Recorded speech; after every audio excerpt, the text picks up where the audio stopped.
क्या सूक्ष्म जगत के दृश्य ही आत्मज्ञान है और आत्मज्ञान उससे कई पार है? क्या क्या नहीं, सूक्ष्म जब तक दृश्य है तब तक ज्ञान आत्मज्ञान नहीं है। अच्छा, दृश्य जब तक है उसका मतलब वो अहंकार में है, हम तीनों गुणों के प्रभाव में है, तो आत्मज्ञान उससे परे है। उससे परे है। क्या दिव्य प्रकाश या लोक दर्शन देखना आत्मा की सिद्धि है?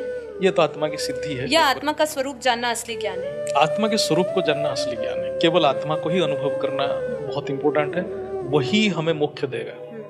और कितना भी हम सिद्धि कर लें, कितना भी हम दृश्य देख लें, वो हमें ये दुखों से मुक्ति नहीं दे सकता। क्या आत्मा का अनुभव दृश्यहीन है?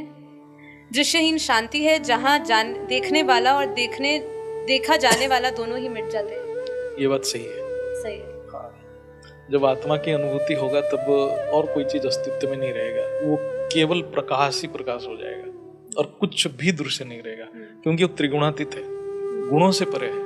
सारे दृश्य तभी आरंभ होता है जब गुणों का प्रकट हो जाते हैं। गीता में भगवान श्री कृष्ण स्थित प्रज्ञ अवस्था की व्याख्या करते हैं। क्या यह सूक्ष्म दृश्य देखने से आती है या आत्मा की स्थिरता है? एक्चुअली स्थित प्रज्ञ अवस्था, प्रज्ञ जो बोलते हैं ना, प्रज्ञन बुद्धि है, वो महतत्व है। बुद्धि का भी दो अवस्था है। अहंकार के अंदर भी बुद्धि रहता है, अहंकार से परे जो बुद्धि रहता है उसको हम महत करते हैं। महत मतलब महान, महान मतलब परम शुद्ध बुद्धि।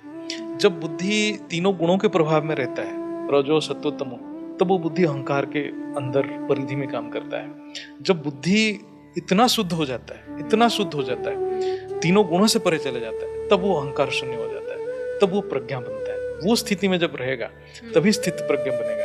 क्योंकि हम जब अहंकार के बस में रहते हैं, अहंकार मतलब हम बोलेंगे तीनों गुणों के प्रभाव में रहते हैं।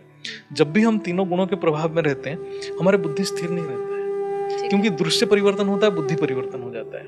बुद्धि अनेक चीजों में घूमता रहता है, तो वो निश्चय बुद्धि नहीं है। जब हम महतत्व में जाते हैं, जब महान बन जाता है, जब एक ही तत्व, वो महतत्व को आप समझिए परम प्रकाश ही है। तो महतत्व मतलब एक तत्व, यहाँ अनेक तत्व, अनेक तत्व में बुद्धि अनेक बन जाता है। जब एक तत्व में जाएगा तब बुद्धि परम निश्चय बनेगा, वो स्थित प्रज्ञा हो जाएगा। नहीं तो बुद्धि भटकेगा, आज इस दृश्य में, कल उस दृश्य में। अब वो जो दृश्य देखते हैं बोलेंगे मैंने तो 2 महीने पहले ये देखा था, आज नहीं दिख रहा है, और तब वो और ज्यादा परेशान हो जाएगा।